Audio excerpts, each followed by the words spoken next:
Ուրեմն մենք մի քիչ առաջ տեսանք նախորդ պարագրաֆում, որ ցանկացած մատրիցի համար մենք կարող ենք իր զրոյական տարածության 0a զրոյական տարածության համար բազիս գտնել։ Այդ բազիսի մեջ e1-ից n-r հատիկ վեկտորներ էին մասնակցում, որտեղ n-ը մատրիցի սյուների քանակն էր, r-ը ռանգը։ Հիմա նայեք, տեսեք ինչ անսպասելի դրական առաջխաղացում ունենք ստեղ, չէ որ 0a-ն զրոյական տարածությունը դա համասեռ համակարգի լուծումների բազմությունն էր, որը նաև բազմություններից բացի նաև տարածություն էր։ Այսինքն տեսեք ինչ ենք ստանում։ Մինչև հիմա, մինչև այս պահը մենք բոլոր համակարգերը լուծելուց այդ համակարգը լուծում ենք, վերջը ինչ ենք ստանում։ Ասում ենք լուծումներն n ու սենց մի հատ սիրուն բազմության նշան ենք դնում ու ասում ենք այսինչ վեկտորները։ Այսինքն մենք լուծումը ստանում էինք ոչ թե որպես ստրուկտուրայով ոչ տված բազմություն, պարզապես ինչ որ մի հատ բազմություն, ոնց որ ոչ թե խնձորներ կան, ոչ թե ինչ-որ որոշակի ստրուկտուրայով շարենք, դասավորենք, այլ այդ խնձորները պարզապես մի հատ պարկի մեջ լցնենք, ասենք, ահա, այս են լուծումները, վերցրեք, տարեք, որը ուզում եք օգտագործեք, մեկը մյուսից լավ կամ վատ չեն։ Բայց հիմա եկեք նորից մենք հետ վերադառնանք մեր դասընթացի ամենաառաջի մասերը, տեսնում եք, սենց բաներ արել ենք, չէ՞։ Եթե հարթության մեջ երկչափանի մի հատ ուղիղ էր տրված, մենք այս ասինք, հա, լավ է ուղիղը, բայց այս ուղիղը նկարագրելու ձև ասինք կարիք չկա հեշտով այս բոլոր վեկտորները այս ուղի վրայի նկարագրենք, բավական է մի հատ ուղղորդ վեկտոր նշենք ու ասենք, գիտեք ինչ կա, մնացած բոլոր վեկտորները, այս սրանց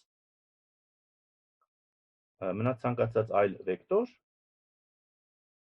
TD տեսքի է, որտեղ տեն կամայական սկալյար է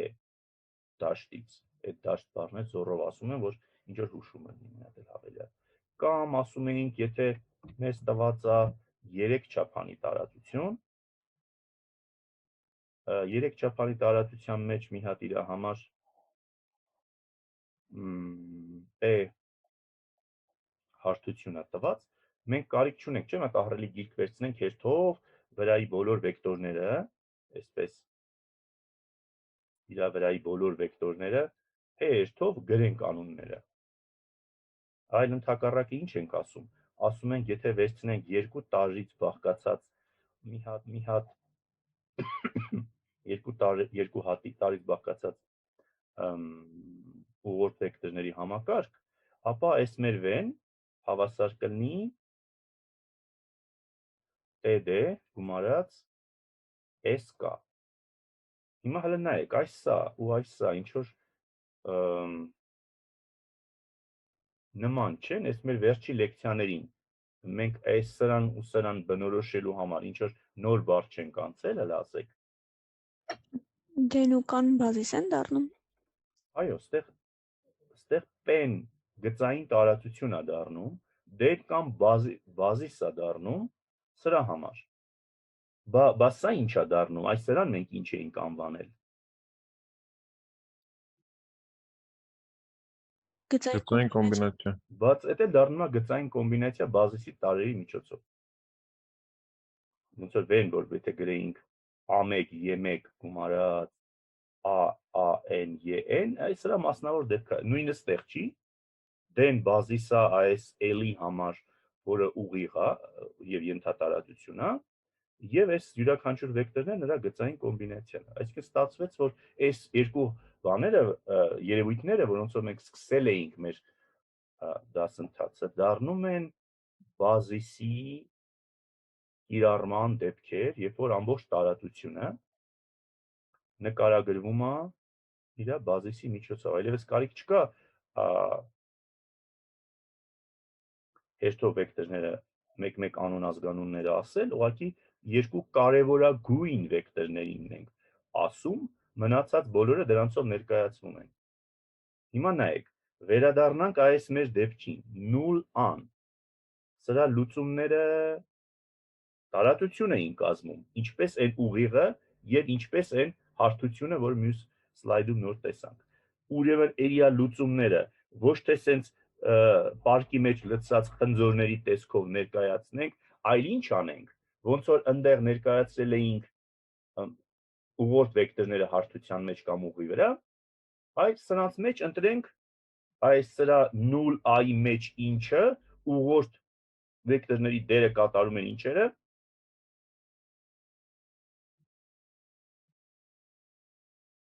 այս բազիսային վեկտորները։ Բազիսը կատարում է այն նույն դերը, ինչ որ ուղղորդ վեկտորներն էին կատարում այն փոքրիկ դեպքում։ Եվ այստեղից են կողմ, այլևս մենք կարիք չունենք այս զրոյական տարածության բոլոր վեկտորները հերթով անուն ազգանունները ասելու, այլ պարզապես ասենք, գիտեք ինչ կա, այս 0 ան ունի ահա e1-ից եւ այլ եւ այլ եւ այլ n-r այս բազիսային վեկտորները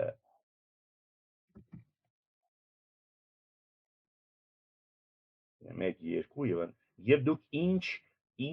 լուծում էլ ուզում ա գտնեք, ինչ ուզում էլ ուզում ա վերցնեք, վերդնենք անունը, սա սրանց գծային կոմբինացիա է։ Տեսեք, այս է խոսակցությունը։ Այս օրինակում տեսեք, այդ ամեն ինչը արված է։ Լուծումները դրանք e1-2-ի գծային թաղանթն են, գծային կոմբինացիաների բազմությունը, որը կամ գրած է կամ այսպես, կամ էլ այսպես, ինչպես ցանկանում եք։ Հուսով եմ այսքանը պարզ էր։ Այսինքն, երբ որ լուծումները ենթատարածություն էին, ընդեղ հարց չկար։ Ընդամենը n-r հատիկ լուծում պետք է մենք գրենք, ու այդ n-r հատիկ լուծումով ամեն ինչ ստացվում էր։ Ընդ որում դրանց գրելու համար էլ մի հատ սենց կարճ կոմպակտ լավ եղանակ գիտենք։ Բայց ստեղ մեր ուրախությունը երկար չի տևում առայժմ, ինչու, որովհետև այս ամեն ինչը լավ էր, եթե մեր համակարգը համասեռ էր, բայց եթե մեր համակարգը համասեռ չլներ, իր լուծումները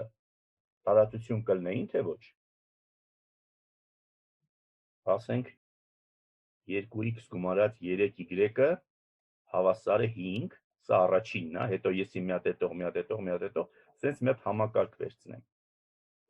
Օրինակ սրա լուծումը հաստատ ով։ Մեկ-մեկը դիտմամբ տենց է գրել եմ։ Հիմա ով կարող է բացատրել, ինչու սրա լուծումները տարածություն կամ ենթատարածություն չեն։ Եթե սա տարածություն լիներ, անունենք v։ Եթե տարածություն լինեին լուծումները, ապա տարածությունը v-ի հետ միասին նաև ինչին է պատկանում, պարունակում։ Զգում եք ինչ եմ ուզում, ինչ եմ խոսքը ինչին եմ բերում։ Այսինքն ինքը պետք է պատկանում 2-2-ն էլ, հա։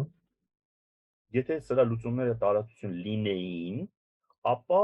տարածությունը v-ի հետ միասին նաև 2v-ն է պարունակում, բայց 2v-ն, հələ նայեք, լուծում տալիս է ստեղ։ Ոչ։ Ոչ, որ այդ մեջը տեղադրենք, ստեղ ինքը դեպքում կտա ինչ 10։ Բա ինչ կարելի է, բա մինուս v-ի մասին ինչ կասեք։ Եթե տարածությունը լներ, մինուս v-ն եթե տեղադրենք, էլի պիտի լուծում ուներ, բայց եթե մինուս v, ապրեք, դա կստացվի մինուս 5։ Ուրեմն հասկանալի է, որ այս լուծումները տարածություն չեն, ուստի մեր այս մյուս սլայդում ասած խոսակցությունը դժբախտաբար ուղղակիորեն չի տարածվում այս դեպքում եւ մենք չենք կարող ասել, որ դե որ լուծումները տարածություն են, ապա գտնենք նրանց բազիսը նկարագրելու ճանապարհով, ինչպես էստեղ արեցինք, չենք կարող անել։ Բայց եթե քանի որ մանավանդ նախորդ պարագրաֆում հիշում եք, ես ձեզ խոսք տվել եմ, որ հիմա մի հատ շատ լավ խնդիր լուծելու, ցանկացած համակարգ լուծելու եղանակ ենք անցնելու, Գաուս Ժորդանի մեթոդից է մի քիչ ավելի լավ։ Դրան հասնելու համար եկեք երկու նախնական փաստ սահմանենք եւ մի հատ այսպիսի առաջադրություն ապացուցենք։ Նայեք, ենթադրենք AX հավասար է B-ն կամայական գծային հավասարումների համակարգ է։ Նրան ասոցացված համակարգ է կոչվում, նրան ասոցացված համասեռ համակարգ է կոչվում, այն համակարգը, որը ստացվում է այս մեր սկզբի համակարգից, մենակ ինչ անելով, կոնստանտները բոլորը փոխարինում ենք 0-ով։ Օրինակ, եթե այս մեր նորվա սլայդի համակարգը նայենք, ասոցացված համակարգը կստացվի, եթե ինչ արվի, ինչ եք ասում, այս 5-ը փոխարինենք ինչով, 0-ով, 0-ով, իսկ այս մնացած խզբզոցներ եկեք ջնջենք, որտեղ արդեն այստեղ դեր չի խաղում։ Պարզապես ոչ մի բարդ բան չկա, վերցրինք մեր համակարգը, բոլորը 0-ով փոխարինեցինք։ Ահա։ Հիմա առաջադրություն, սենց միտք կա։ Ենթադրենք մենք մեզ տված է կամայական AX հավասար է B համակարգ եւ AX հավասար է on կամ AX հավասար է 0, նրան ասոցացված համասեռ համակարգն է։ Պարզ ասած, վերցրենք մեր համակարգը, կողքը գրենք մի հատ ուրիշ համակարգ, որը պարզապես ազատ անդամները 0-ներով են փոխարինվել։ Այդ դեպքում, եթե un համասեռ համակարգի ինչ որ կամայական լուծում է, իսկ v-ն մեր սկզբնական համակարգի ինչ որ լուծում է, ապա նրանց գումարը մեր սկզբնական համակարգի լուծում է։ Այսինքն սկզբնական համակարգի լուծում գումարած համասեռի լուծում արդյունքը տալիս է սկզբնականի լուծում։ Սա, գիտեք, այնքան պարզ փաստ է, որ ավելի լավ է միանգամից մենք գնանք այս edge-ին, այստեղ, եւ ապացույցը միանգամից ասենք մինչեւ երկրորդ տողին անցնելը։ Տեսեք, ենթադրենք այս մեր համակարգն էր, այսպես ենք գրում, մեր սկզբնական համակարգը այսքան եկեք ջնջենք, մեր սկզբնական համակարգը սա է,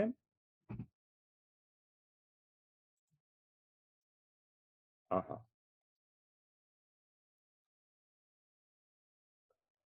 AX հավասար է B-ն սա է, իսկ AX-ը հավասար է 0-ն էլ սա է, շատ լավ։ Ահա, սրա համար որպես V ենք վերցնում, ինչ էինք ասում, 1-1-ը լուծում էր, չէ՞ սրա համար։ Հիմա բա սրան մի հատ ինչ լուծում կասեք։ 0-0, Ահա, 0-0-ն էլ է լուծում, բայց 3-2։ այդենց եմ ուզում ելնել, էլի։ 3-2-ը ոնց էր նույնպես լուծում է։ Հիմա եթե վերցնեմ գումարը v-ն հավասար v + u + v-ն ինչ տվեց, ոնց որ 4 - 1, չէ՞։ Տեղադրեմ այստեղ։ Տեղադրեմ մեր սկզբնական համակարգի մեջ, ինչ կլինի։ Նայեք, այս 3 - 2-ը որ տեղադրվում է, այսքանը տալիս է այսքանը մի հատ տալիս է 0, հետո այս 1-1-ն է տեղադրվում, այդքանը տալիս է մի հատ 5, բայց երբ որ գումարն է տեղադրվում, տեղադրումից հետո արդյունքում տալիս է 0 + 5, հավասար է ինչ? 5։ Հասկանալի է, թե ինչի է գումարը 0, սա ինչ որ մոտարապես 7-րդ դասարանի միտք էր, ոնց որ թե այսքան ժամանակ ծախսեցինք։ Եղավ, ուրեմն առաջի պարզ կետը ասում է, որ թե երկու հատ մի հատ լուծումին համասեռ համակարգի գումարենք իր օրիգինալի լուծումը, գումարը կլինի օրիգինալի լուծումը։ Հաջորդ կետը ասում է հետևյալը. եթե դուք ֆիքսենք մեր համակարգի կամայական մի հատ լուծում, ուղղակի ֆիքսենք դնենք մի կողմ։ Հետո վերցնենք մի հատ պատահական լուծում էլի մեր համակարգի։ Նա V0 է, սա էլ V է։ Այդ դեպքում մի հատ այնպիսի լուծում կլինի մեր համասեռ համակարգի համար, որ այդ մեր պատահական վերցրած լուծումը կստացվի այն մեր ֆիքսած լուծումին գումարելով համասեռի լուծումը։ Այսինքն տեսեք, սենց հələ հասկանանք սա։ Վերցնում ենք մի հատ V0 լուծում ստեղ ֆիքսում ենք, V0 եւ ինչ V լուծում էլ վերցնենք մեր համակարգի համար, այնտեղ անպայման կլինի կողքից մի հատ ու լուծում համասեռի, որ սրան գումարած սա հավասար է սա։ Այսինքն տեսեք ապացույցը նույնքան պարզ է, նայեք, վերցնենք պատահական այդ մեր V-ն։ Համաձայն եք, որ V-ն հավասար է V մինուս V0 գումարած V0։ Պարզ է, որ հավասար է, որտեղ V-ից V0-ն հանել գունանելով բան չփոխվեց։ Մյուս կողմից V մինուս V0-ն, եթե ես U-ով նշանակեմ, պարզ է, որ նա համասեռ համակարգի լուծում է, որտեղ չէ, սլայդին, որ եթե վերադառնանք, եթե V-ն տեղադրեինք 5 էր ստացվելու վերջում, V0-ն տեղադրեինք, էլի 5 էր ստացվելու, իրանց տարբերությունը, որ տեղադրեինք, ելնելու էր 5 մինուս 5 հավասար է 0։ Եղավ։ Ապացույցը ուրեմն նորից եմ երկու կետերն էլ ասում, համասեռի լուծում գումարած օրիգինալի լուծում տալիս է օրիգինալի լուծում։ Ավելին, եթե օրիգինալի մի հատ լուծում ֆիքսված է եւ կամայական այլ լուծում վերցնենք օրիգինալ, ապա նրանք իրար մի հատ համասեռի լուծում կլինի, որ այդ նոր երկրորդ լուծումը կստացվի առաջինից այս ճանապարհով։ Դա ոնց որ ամեն ինչ տալիս է, ինչ որ մենք ցանկանում էինք, որովհետև վերցնենք մեր համակարգը։ Ալգորիթմը արդեն ստացել ենք, ուշադիր եղեք, քայլերն եմ ասում։ Վերցնենք մեր համակարգը։ Քանի որ ինքը համասեռ չի, դժբախտաբար իր լուծումները որպես տարածություն չենք կարող ասել։ Բայց իրան ինչ որ մի հատ լուծում կարող ենք գտնենք միտեղ դարակում մի ապահով տեղ դնենք։ Անուն դնեմ V0։ Ինչ որ ձևով, ոնց ուզում եք գտեք։ Հեսա լավ ձևներ կսովորենք։ Հետո մնացած բոլոր լուծումները ես կարող եմ այս տեսքով գրել։ Մնացած ցանկացած լուծում հավասար է այդ մեր լավ լուծմանը դարակում դրված գումարած համասեռի կամայական լուծում։ Բայց համասեռի կամայական լուծում, չէ՞ որ համասեռի բոլոր լուծումները կազմում էին ենթատարածություն։ Ուրեմն ոնց նկարագրեմ այս ուերը։ Ուերը նկարագրեմ այսպես. վերցնեմ համասեռի լուծումների բազմությունը, իսկ համասեռի լուծումների բազմությունը 0-ան էր, որը մենք նկարագրել էինք։ Իր համար ճարել էինք ինչ-որ մի հատ բազիս G1-ից N-r։ Ուրեմն մեր ուն կլինի ինչ-որ A1 անգամ էս G1, A N-r անգամ 1 գումարած իրար, այս սա կլինի ուն։ Նշանակում է մեր համակարգի ընդհանուր լուծումը հետևյալ տեսքը կունենա։ Տեսեք, վերցնում ենք մեր համակարգի մի հատ լուծում գրում ենք մի կողմ դարակում պահում ենք, հետո նախորդ ալգորիթմով գտնում ենք G1, N-r լուծումները մեր համասեռ համակարգի համար, այսինքն 0-այի բազիսը։ Հետո վերջնական լուծումը գրում ենք հետևյալ տեսքով. ալֆա1 G1 գումարած ալֆա N-r N-r, այսքան, պլյուս վերջում այդ մեր գրած 0-ական լուծումը։ Բնականաբար, այս ամեն ինչին պետքա գալ n բանից հետո, տեսեք հələ ալգորիթմի քայլեր անենք։ Վերցնում ենք համակարգը, գրում ենք նրա ընդլայնված մատրիցը, ընդլայնված մատրիցը բերում ենք աստիճանաձև տեսքի, համարում ստուգում ենք արդյոք սա սրան հավասար է։ Եթե հավասար է, ապա լուծում ունի, եթե հավասար չէ, լուծում չունի, process-ը վերջացավ։ Եթե լուծում ունի, մենք շարունակում ենք այս մեր քայլերն ենք անում։ Հիմա եկեք մի հատ օրինակի վրա, տեսեք, այս օրինակի վրա, ուշադիր խնդրում եմ հետևեք, տեսեք այդ քայլերը ոնց են ստացվում։ Այս մեր համակարգն է։ Սա իր ընդլայնված մատրիցն է։ Բերեցինք աստիճանաձև տեսքի, աստիճանաձև տեսքը մեզ ինչ է ասում, որ համակարգը լուծում ունի, ուրեմն շարունակում ենք պրոցեդուրան։ Նայեք, հիմա տեսեք ինչ սրամիտ քայլերը ստեղ են սկսվում, սրամիտ նոր քայլերը։ Նայեք, եթե վերեցի բերված աստիճանաձև տեսքին, հələ մի հատ նայեք, այ եթե sense չէ որ սա ընդլայնված մատրիցներ, եթե ես այսպես մի հատ գիծ քաշեմ, այսքան մատրիցը, այսքան մատրիցը, դուք ասեք, ինչ կլինի, որ այսքանը, որ մատրիցի համար կլինի RRF-ը։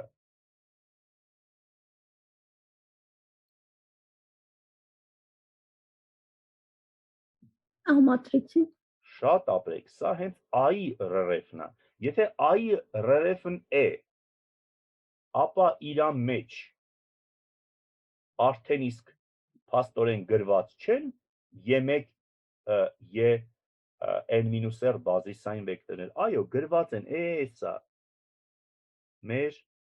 ազատությունները վերցնում ենք ու անցած պարագրաֆում անցած մեթոդով գրում ենք։ Հələ գնանք այս մեր եղեցիկ նկարին, տեսնում եք, ընդլայնված մատրիցը բերվել է RRF-ին,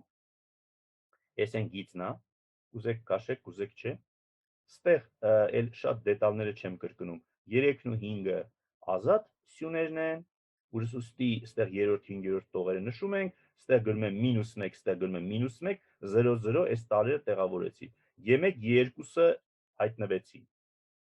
Հիմա,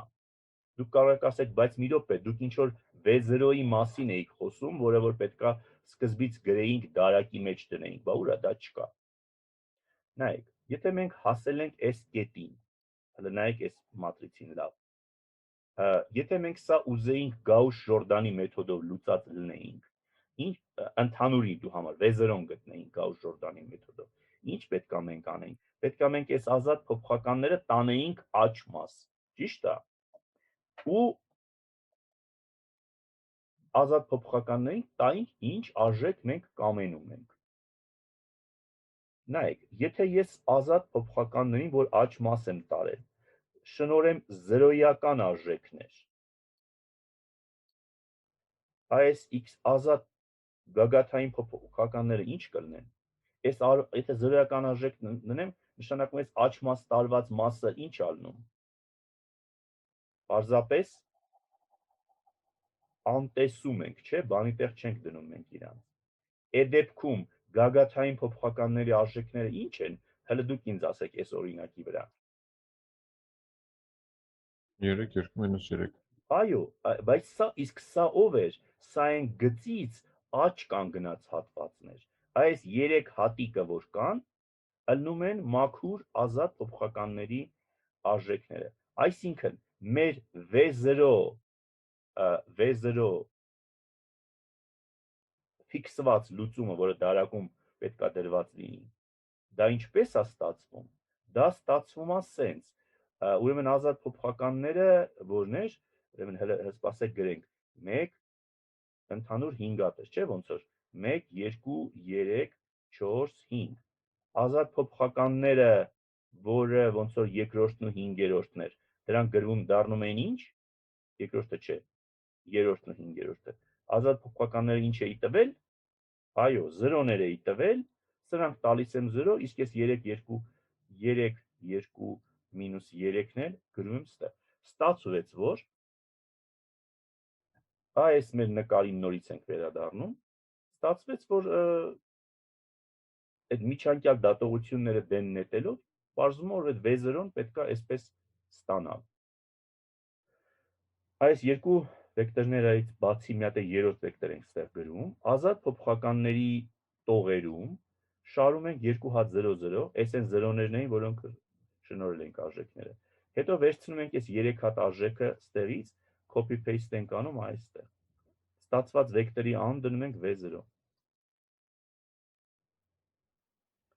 Ունեցանք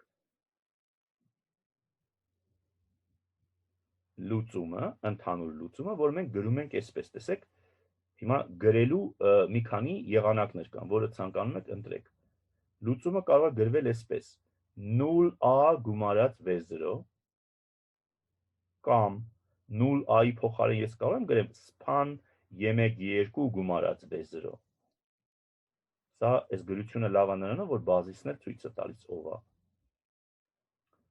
Կամ կարող էի արդյոք նայեք, հələ սենց գրեմ, այս սենցը, չէ, այս երկու գրություններն էին։ Կարող եմ դա ես սենց գրեմ, ընդհանուր լուծումն է, միացրուն բազմության նշան, ալֆա E1 գումարած բետա E2, ալֆան բետան որտեղ կամայական թվեր են, գումարած այս մի հատ V0-ով։ Որպեսզի դպրոցականներին էլ ավելի հասկանալի լինի, կարող եմ սա բացած տեսքով գրեմ, ալֆա անգամ S սյունը, բետա անգամ S սյունը, գումարած առանց գամմայի, ուշադիր եղեք, ստեղ ոչ մի գամմա չկա, որոշ ուսանողներ շփոթվում են, գումարած այս V0 սյունը։ Սա էլ որ շատ ենք ուզենային, կարող էին գրել այս տեսքով, որպեսզի մի հատիկ ուրեմն մի հատիկ վեկտոր ստեղ ցուցադրված լինի, որը պարամետրական ալֆա բետայից։ Եթե դուք ուշադիր լինեք, սա հենց այն նույն լուծումն է, որ մի գլուխ առաջ, մի քանի գլուխ առաջ ստացել ենք, պարզապես այս կոորդինատները կողքի են գրել, ստեղ ավելի դյուրինա վերևից ներքև գրել։ Խնդրեմ, հարցեր այս ալգորիթմից։ Ահա, եւ ես ուզում եմ եզրափակել, այստեղ օրինակներ կա ինքնուրույն կնայեք, եւ ես ուզում եմ եզրափակել հետեւյալ շատ կարևոր եւ գեղեցիկ դիտարկմամբ, նայեք։ Տեսեք, այս նկարներին վերադառնանք, որից մենք սկսեցինք այսօրվա դասը։ Տեսեք, եթե մենք գիծ ունեինք, գիծը նկարագրվում էր իր ուղղորդ վեկտորով, որը բազիսի մասնավոր դեպք էր։ Հարթություն ունեինք, ինքը նկարագրվում էր իր ուղղորդ վեկտորներով, որը էլի բազիսի մասնավոր դեպք էր։ Բայց հիշում եք, երբ որ մենք այս ամեն ինչը արինք, մեր դասընթացի սկզբում ասենք, բայց մի րոպե, բայց չէ որ գիծը պարտավոր չէ O կետով անցնել, բա որ գիծը այս սենց անցներ։ Դուք խնդրում եմ ինձ ասեք, այդ դեպքում ինչ էինք անում, այս մյուս L շտրիխ գիծը ոնց ենք նկարագրում։ Բերում ենք 0-ին ենք, մի հատ սենց կետ էինք վերցնում եւ այս վեկտորը ով էր իրա։ Դիրքային վեկտորը։ Ապրեք, դիրքային վեկտորներ եւ ընդհանուր տեսքը այս սրա չէր ստացվում, վեն հավասարա P գումարած TD։ Սա այս TD-ն կարող է լինել կամայական, տեսեք, D-ն բազմապատկվում էր T-ով դառնում էր TD, ստացվում էր կամայական վեկտոր այս ուղղից։ Դա գումարվում էր P-ին, գումարը ստացվում էր կամայական վեկտոր L շտրիխից։ Այս սենց։ Իսկ եթե մենք դիտարկում ենք հարթություն, վերցնում ենք մի հատ ուրիշ հարթություն, սենց, ասում ենք, վայ, այս հարթությունը, որը նշանակում եմ P շտրիխ, սա 0-ով չի անցնում, բայց դեպքում ինչ էինք անում։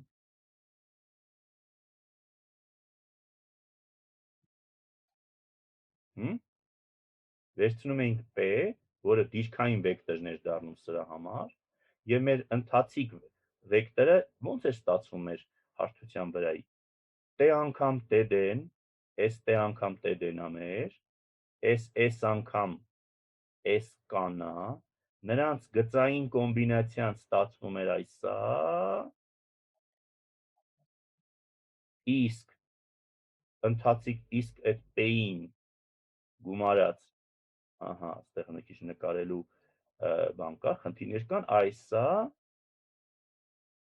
ստացվում էր սա, վեն, հələ եկեք վեն այստեղ գրենք այսպես, վեն հավասար է P գումարած TD գումարած SK, նմանությունը զգացիք, հիմա ընդհանրացում գնաց, TD-ն ստեղի կամ TD պլյուս SK-ն, այս մեր նորվա անցած ալգորիթմի մեջ, ինչ էր դառնում։ Դա S չէ, ահա, ասեք։ Համասեռի լուծումներ։ Համասեռի լուծումներ դառնում։ Ապրեք, որը, այո, E1 EN-R-ն էլ դառնում էր բազիսը։ S եղավ, S համապատասխանեց սրան։ Բա հիմա ինձ ասեք, բայց P-ի դերը ինչն էր կատարում։ մի լուծումը սովորական է x հավասար։ Այո, v0-ն։ Իսկ v-ի դերը ինչն էր կատարում։ Ընդհանուր լուծումը, այսինքն այն ինչ որ մենք մեր դասընթացի ամենասկզբում արել էինք, v-ն հավասար է, մենք տեսնում ենք որ մենք մեր հիմա նոր ստացածը մեր նախորդ անցածի բարելավումն է։ V-ն հավասար է v0 գումարած այսքան, այսքան խոսակցությունը, այ կներեք, այդտեղ պլյուս պետք է լինի, ոչ թե հավասար։ Այսքանը համապատասխանում է սրան կամ սրան, իսկ ես մեր v0-ն համապատասխանում է SP-ին կամ SP-ին։ Այն ինչ որ մենք մինչ այժմ կոչում էինք դիրքային վեկտոր, այստեղ մեր մոտ դառնում է ընթացիկ լուծումը, ֆիքսված լուծումը կներեք, ոչ թե ընթացիկ։ Այն ինչ որ մենք առաջ կոչում էինք 0-ով անցնող հարթության կամ ուղղի վեկտոր, հիմա դառնում է համասեռ համակարգի լուծում։ Դե դրանց գումարն է դառնում է ընդհանուր վեկտորը, այսինքն ընդհանուր լուծումը։ Տեսնում եք, այսինքն մենք հիմա տեսեք ինչ հետաքրքիր անցում արեցինք։ Մեր համար այլևս համակարգի լուծումները ոչ թե ինչ-որ պարկի մեջ լցած խնձորներ էին, որոնց ոչ մի ստրուկտուրա եւ իմաստ չկար, ասենց պարկի պես մեր բազմության պես տվել էինք, ասում ենք գնում եք գնացեք որն ուզում եք, որը ձեր դուրը գալիս է, այդ էլ վերցրեք։ Այդպես չի։ Ստրուկտուրա ենք տեսել նրանց մեջ։ Ասում ենք, գիտեք ինչ կա, ոնց որ այս հարթությունը, այս 3 հատիկ վեկտորներով նկարագրվում է, այս ուղիղն էլ այս 2 հատիկ վեկտորներով։ Ստեղ այս մեր լուծումները n-r պլյուս 1 հատիկ, այսքան հատիկ վեկտորներով իրենք լրիվ նկարագրվում են։ Այսքանը կա, շատ լավ է։ Այսինքն մենք տեսեք պատահական չեղավ այս մեր լավ մեթոդի կառուցումը։ Ինչքան մենք խորը մաթեմատիկա ուսումնասիրեցինք, ինչքան մենք շատ բան իմացանք, այնքան լավ մեթոդ գտանք։ Ոնց որ առաջ ոնց էր ձկնորսները որ գնում էին ձուկ որսալու, ցանցը գցում էին մի պատահական մի տեղ, հետո մի հատ ուրիշ տեղ, իրենք գիտեին որ այստեղ ոնց որ լավ է ձուկը լնում, հետո մի հատ ուրիշ տեղ, հետո մի հատ ուրիշ տեղ, վերջը մի 50 անգամ գցում էին, երկու հատ ձկնիկ գտնում էին։ Բայց ժամանակ, որտեղ իրանք խորքը չգիտեին, ստրուկտուրային չգիտեին, բայց ասենք ժամանակակից ձկնորսական նավերը ինչ ունեն, ռադարներ ունենում են, որոնք որ ձկների վտարի տեղը գտնում են, որոշում են որ իրանք ինչ ձկներ են, հիմա ձկնորսության համար կարելի է թույլատրելի ամիսա թե չէ, գնում են ու հենց միանգամից ճիշտ տեղը իրանք ցանցը գցում են ու ինչ որ պետք է հենց այդ էլ որսում են։ Տեսեք, մենք ամեն ինչ, քանի որ ստրուկտուրան լավ գիտենք, ինչը որն է, մենք մեր ցանցը գցում ենք շատ ճիշտ տեղերը, գտնում ենք հենց միայն այն վեկտորները, որոնք մեզ անհրաժեշտ են։